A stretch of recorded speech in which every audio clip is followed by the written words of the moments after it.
This reading vlog is going to be my Spookoplathon reading vlog, and it's going to be a little all over the place.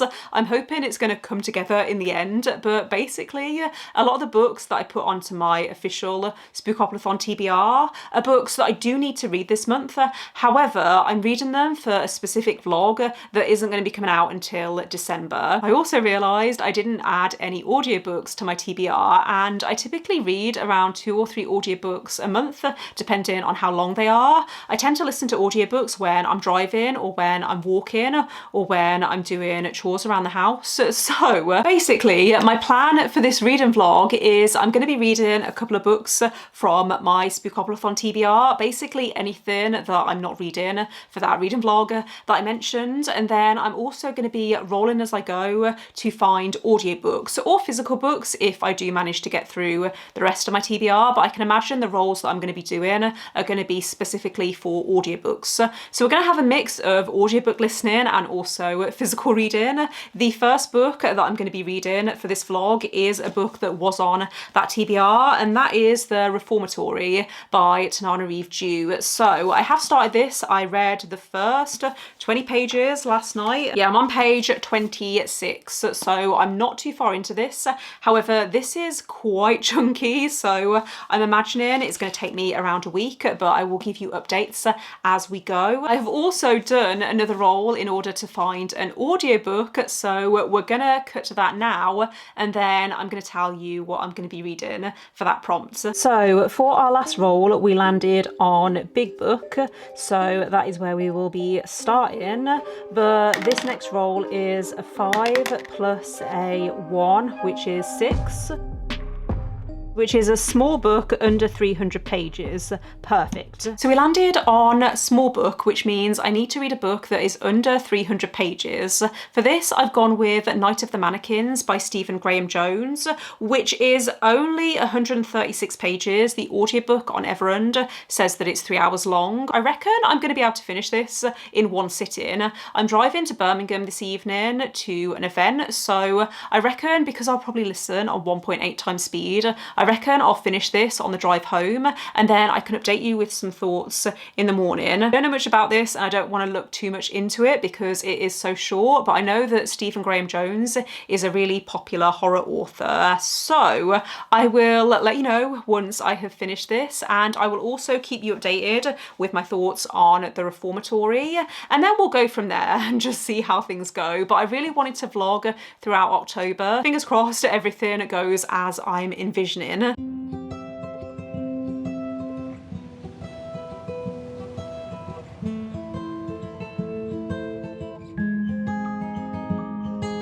spring is the season that wakes me alive, then fall is the season to contemplate life. Oh, yeah. I don't know what is it exactly in this time of year that makes the melancholy me reappear. Oh, yeah. Back and forth through dark roast coffee, salt, mist and sea, sand and amber trees. So as expected, I did end up finishing Night of the Mannequins in what was basically one sitting. It was technically 2, but I really enjoyed this. I'm going to give it 4 stars.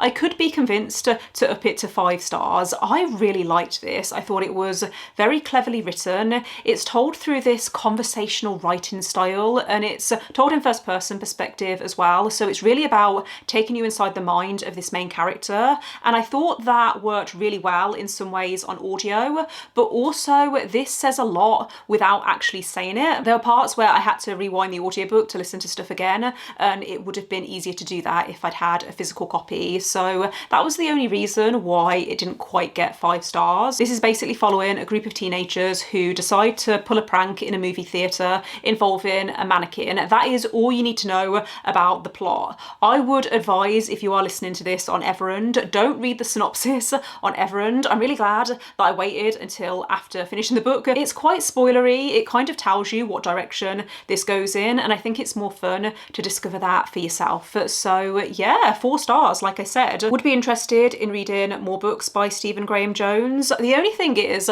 I'm not really the biggest fan of slashers. I think in this short format it did work for me, but I'm not sure about reading a full-length novel from him. I do have access to My Heart is a Chainsaw because I actually got it from my partner for his birthday a couple of years ago because he does tend to like slashers, so maybe I will give that one a go. But yeah, we're off to a great start with this vlog, and I have also been making some good progress with The Reformatory by Tananarive Due. So I'm about a third of the way through this. Really enjoying it so far. I am hoping to read a good chunk of this today because it's currently Sunday and I have no other plans. It's looking really rainy and foggy outside, so perfect indoor reading weather. This is historical fiction with horror elements. So it's set in Florida in the 1950s, and we're following this young black boy who I believe is 12 years old, and he is sent to the Reformatory, which is a prison that calls itself a school, and he's sent there because he kicks a white boy while defending his sister. I like that the beginning of this has been very slow. It's taken its time setting the atmosphere and drawing you into the setting and establishing the characters, and I love the writing. Tananarive Due, I think, is such a talented writer. This Reformatory is haunted by boys who have died there in the past, of which there were many, so very nervous about what direction this is going to go in. I'm not sure whether it's going to be hopeful. I feel like it is going to be sad, but I don't know what kind of ending this is going to have, and I probably won't tell you because I feel like that might be a little bit spoilery. But yeah, I'm going to read a good chunk of this today, and then hopefully I will catch up with you later. I have made it past the halfway point in The Reformatory by Tananarive Due. I am on page 400, no, that's wrong, 348, so a little past the halfway point, and I will be shocked if this doesn't turn out to be 5 stars. I think in my TBR video I described this as a ghost story, and it is, but it's not just about this young boy's experience in this school. It's also about his sister, who is desperately trying to free him and get him out of this situation, and it's about their family and the politics of this small town. I don't know how much to say because it's not really mentioned in the synopsis, but there's some stuff that happened involving their dad, and they also lost their mum quite recently, and I think that the way that Tananarive Due is writing this story is incredible. I do think it leans more towards historical fiction rather than horror. However, I love that. I love historical fiction and I don't read enough of it. I think it's because I get a lot of my book recommendations through BookTube, and for some reason I just don't see historical fiction recommended that often on BookTube. Also, I think there are certain genres where, like historical fiction, because this is over 600 pages, only just, it's like 601 pages, but I think sometimes it can be difficult to recommend long books like this. I think sometimes you need this page count to tell the story effectively, and I love how slow this is. I love how it's driven by the characters and their emotions and their interactions. I am reading the Kindle version of this because it's currently on offer in the UK, and I just find it more comfortable to read on my Kindle. I noticed that the Kindle version is blurbed by Stephen King, which I think does make sense because there are certain aspects of this that are reminding me of certain Stephen King's books. Also, Boy's Life by Robert McCammon, which is one of my partner's favourite books. I keep saying to him as I'm reading this that he needs to give this a try because I think he will really like this as well. Just realised I was out of focus, so apologies if the camera angle has changed, but I think the only other thing that I wanted to say is that during Robert's chapters, so I don't think I mentioned the names of the main characters, but Robert is this 12-year-old boy whose experience we're following at this reformatory, and I think it's such a talent to be able to get across the horror of a situation without going into overly graphic detail. That is something that I am really appreciating. I can still feel the emotion and I can still feel what this young boy is going through, but it's not relying on over-the-top graphic descriptions. So at this point, I think this is going to be a 5 stars. It could even be one of my favourite books of the year. It has been a few days since I last checked in with you, but I have now finished The Reformatory by Tananarive Due, and I'm giving this 5 stars. I think this is going to be one of my favourite books of the year. It was one of those books books where as I was reading it, everything else faded away and all I could see was this book. It's going to stick with me for a really long time. The feelings that I had while I was reading it, I was so anxious during certain moments. I felt tense. I was on the edge of my seat, and I think it is a book that is going to stick with me for the longest time. I don't know if I'm doing this book justice, but I think that if you're looking for a blend of historical and horror, then you need to pick this up. It is so worth the page count as well. The family relationships in this and the friendships I thought were really well written, and just the writing in this was so incredibly impactful. I need to read more from this author, and if you do pick this up, I would recommend reading the author's note at the end, because Tananarive Due does explain how this relates to real history. The Reformatory in this was based on a real school that someone in the author's family was sent to. So yeah, like I said, 5 stars. I have now moved on and done another roll, so we'll skip to that footage now, and then I will pop back in and let you know what I'm reading. For our next roll, we have a 6 and a 3, which is 9, which is Pole Pick. So for our next roll, we landed on Pole Pick, and I put up a poll, that was a bit of a tongue twister. I put a poll on Instagram to ask people to vote for what I should read. So the 4 options, let me just remind myself what they were. Okay, so the 4 options were The Dead Romantics by Ashley Poston, Rewitched by Lucy Jane Wood, A Wizard's Guide to Defensive Bacon by T. Kingfisher, and Such Sharp Teeth by Rachel Harrison. The winner with 40% of the vote was Rewitched by Lucy Jane Wood. So I do have a physical copy of this, as you can see. I am currently around 30% of the way through. I love this edition as well. This is the Waterstones special edition, which has a cat on the sprayed edges and also on the cover, which, if you can't tell, I love cats, and so that's why I decided to pick up a physical copy. I am listening to the audiobook though, because I found it on BookBeat, which I've been wanting to try out for a while. I've been using Everend now for 3 or 4 years, something like that, but I've heard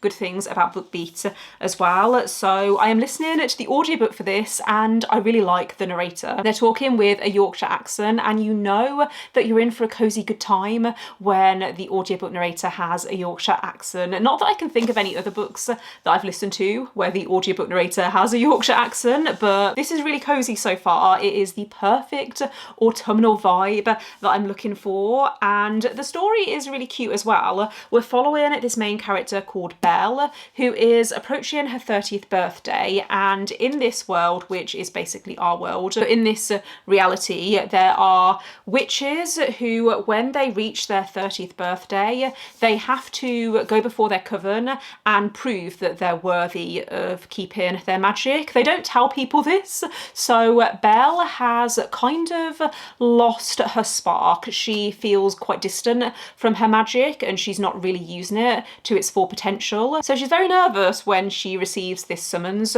to go before this council of witches. And yeah, I think this is going to be a story about her rediscovering her magic. There is also a romantic interest, and Belle also works in a bookshop, and there's some stuff going on there with her job as well, where the new manager of the bookshop is kind of running it into the ground. And Belle, I'm assuming this story is going to be about her reclaiming her magic, but also her confidence. It's cute so far. I am enjoying it, so I will continue to read this, and I'll let you know once I'm past the halfway point. I very rarely film in this room because the sound quality isn't great. It usually sounds really echoey, and I hate having to try and edit it out, but I thought I would film in front of the window today because the lighting is actually quite stunning. And also I have straightened my hair today, which I don't do very often because I usually can't be bothered, but I'm going out this evening with my partner. We're going to the board game cafe in town, which I'm really excited for. I love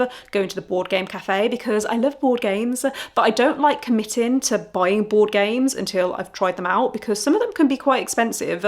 So yeah, going to a board game cafe is obviously a really good way of doing that. So yeah, very much looking forward to tonight. I do also have a quick reading update. So I am halfway through Rewitched by Lucy Jane Wood, which I've left in the corner by my bed, so I'm not going to go and grab it, but I am halfway through now. Sorry, my throat is feeling a little bit croaky today and I don't know why, but yeah, I'm halfway through. I'm still enjoying it. I don't really have much to say. I think the audiobook narration is great and that's why I'm enjoying it. I don't know how much I would be enjoying it if I was reading it physically. There's been some really funny moments, but I think it's the delivery on the audiobook that's making me laugh. In a good way, I mean. The narrator is putting on different accents for the different characters, and so there's certain characters that I really like and also certain interactions that I'm finding quite cute. So yeah, this is okay so far. It's feeling like a solid 4 stars. There's been some nice descriptions of stuff as well. I think for a debut it is well written, but yeah, I don't know how I'd be feeling about it if I was reading it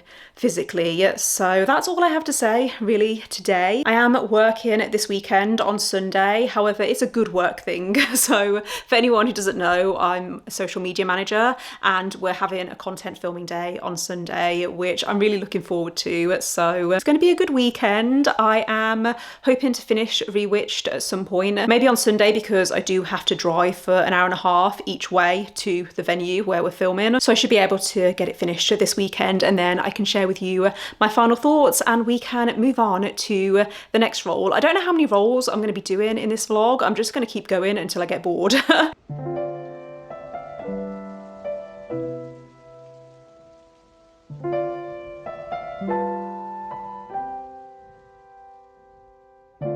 Afternoon on a train. I only took it because it started to rain. Afternoon in the fall.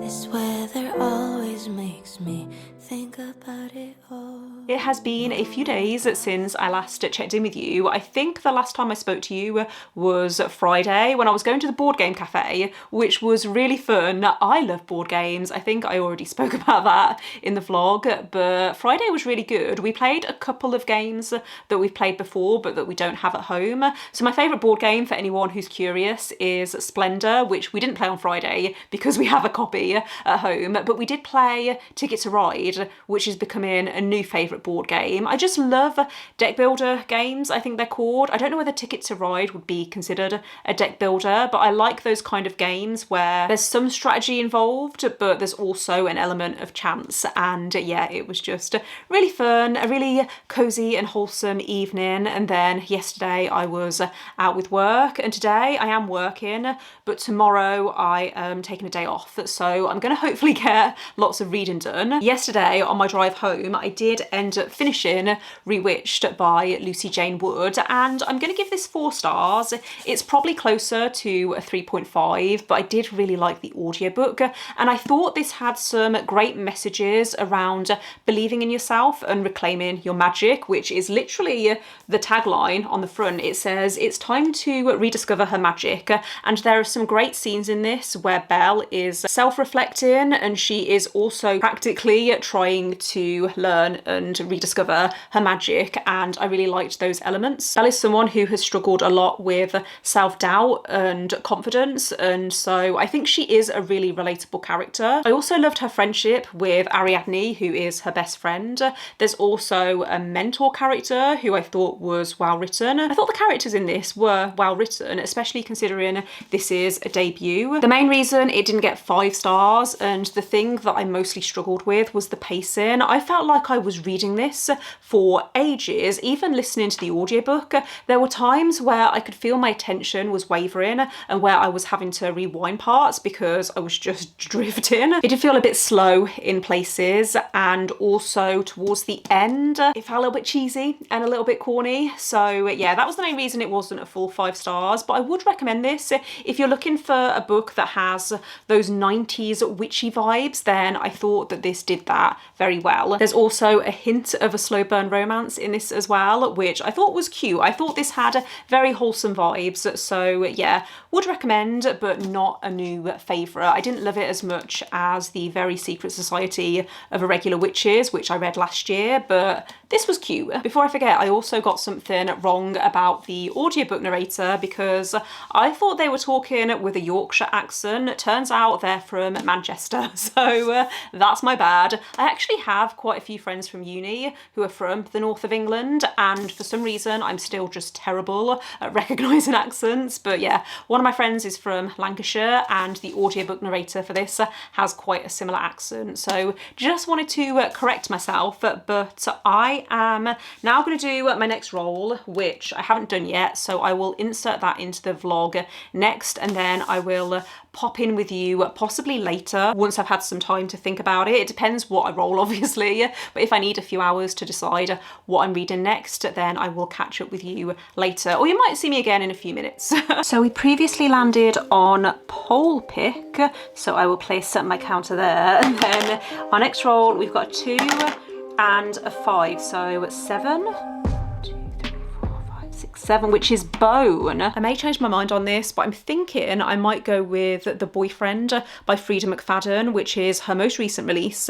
And I shouldn't be reading this because I have yet to give a Freida McFadden book over 3 stars. However, the audiobooks for her books are actually really addictive, and I need something that is addictive right now. I need something that I'm going to fly through in a few days. So I might give this a go tonight when I go for my walk, and then I will check in with you once I have some reading updates. I don't even know what this one is about. I'm assuming it's a domestic thriller given the title, but yeah, we'll give you some updates if I decide to go with this one. I am determined to have a productive day today. It is currently just gone 11 o'clock, and so far this morning I got myself up at the regular time around 8:30 or so, watched a little bit of booktube, and then I took myself out for breakfast because that's one of my favourite things to do when I'm home by myself in the week and I have a day off. So yeah, I went out to my favourite breakfast place.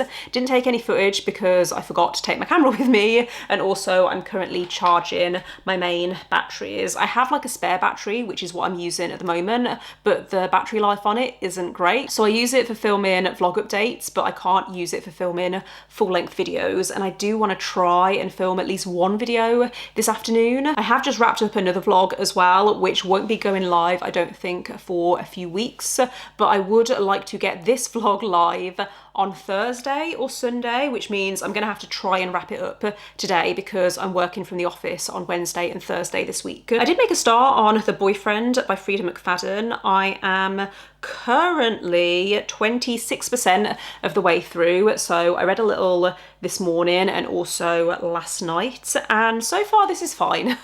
It is a typical Freida McFadden book. The writing is very conversational, and I find that that works really well on audio. It's such an easy listening experience, and sometimes you just need that. You just need a book that you can switch off and listen to as you're going about your day. So I'm going to listen to some more of this throughout my day as I'm doing chores around the house, and I need to make some thumbnails as well. So the start of this hasn't really matched what's described in the synopsis, but we're basically following this woman called Sydney who is living in New York. She's in her early 30s, and the book opens with her on the worst date that you could imagine. That's actually an understatement. This guy is a proper creep, and the date doesn't end well. Would recommend checking content warnings if you need them. The synopsis says that she ends up meeting a guy who seems like the perfect boyfriend, but then there's also a serial killer on the loose in New York City who is killing women that he dates before murdering them. I think we have met the guy that she ends up dating, but only very briefly, so I don't know how the dots are going to be connected. I feel like this is deliberately leading us down one path and it's wanting us to believe one thing, but I know that that's not actually what's going to happen or what is happening. We're also getting the perspective of this teenage boy and this crush that he has on a girl, and things seem to be going well between them, but he keeps having these really dark thoughts about her, and I feel like I know how things are going to join up, but it's not what the author, I think, is wanting wanting us to believe at this point. I feel like I'm reading way too much into it, so I just need to switch off my brain and enjoy the journey and just see how it goes. But yeah, this is fine so far. I'm happy to listen to it while I'm going about my day today. I'm gonna go for a walk later, and then I also need to do some chores around the house. And what I would also like to do is catch up on my cross stitch. So I bought this reading tracker cross stitch at the start of the year, and so far I haven't done a very good job of filling it in. This is about as far as I've got so far, and that's all I've coloured in, but there's only spaces for 100 books in this pattern. You're meant to update it based on the genres of the books that you're reading, and I should have filled this in by now. I think I stopped filling it in after the first few months of the year, so would like to catch up on that. And it's quite a nice activity actually, listening to an audiobook while cross stitching. So that's my plan for the day. I would also, like I said, maybe I would like to try and film a sit down video at some point today, but I don't know if I can be bothered, and I'd have to do my hair and stuff like that. And I mean, I don't have to do my hair, I would just want to do my hair before filming.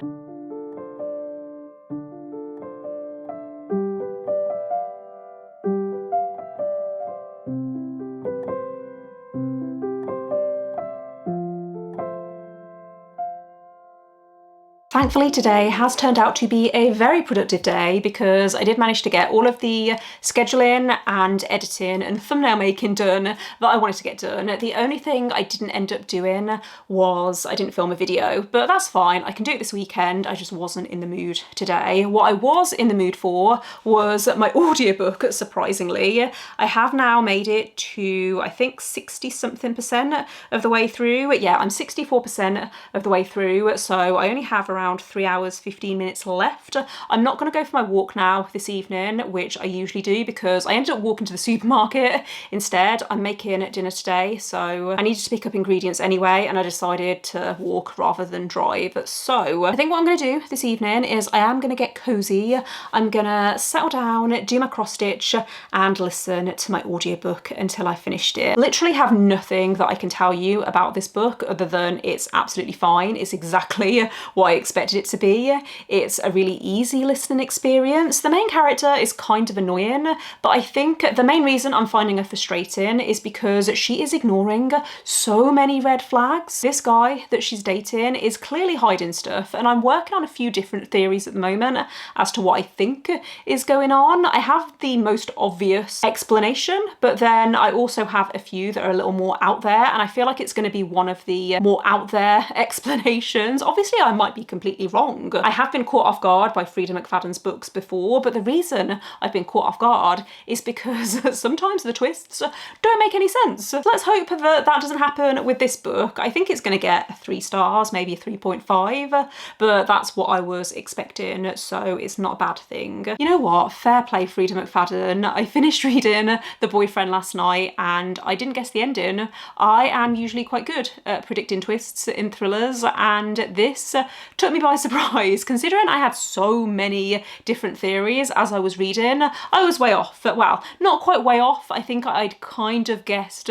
roughly what direction it was going in, but yeah, this did surprise me, so I've got to give it credit for that. I'm going to give it 3 stars, maybe closer to a 3.5. I need to look up what I gave Never Lie by Freida McFadden, because up until this point that's been my favourite book that I've read by her, and even that I think I gave like a 3.5 because I didn't like the ending. But yeah, I enjoyed The Boyfriend. I think that might be an unpopular opinion though, especially among Freida McFadden fans, because I think the reason a lot of people love her books is because they're very over the top and dramatic, and I don't think The Boyfriend was. It was a lot more tame than some of her other books, which is probably why it worked for me. So yeah, not a bad way to be ending this reading vlog. I am going to be wrapping things up here. Really happy that I managed to read 4 books for this vlog. I think my favourite that I've read in the last few weeks is definitely The Reformatory by Tananarive Due. This was incredible. I can't stop thinking about it. So this is the one that I would probably recommend the most, but it is quite hard hitting, so just prepare yourself and make sure you're in the right mood for it. Thank you again for watching. Let me know in the comments if you're taking part in Spookoplathon and what you've been reading. Don't forget to give this video a thumbs up if you liked it, and click subscribe if you would like to see more videos from me, but otherwise I will see you next time. Bye.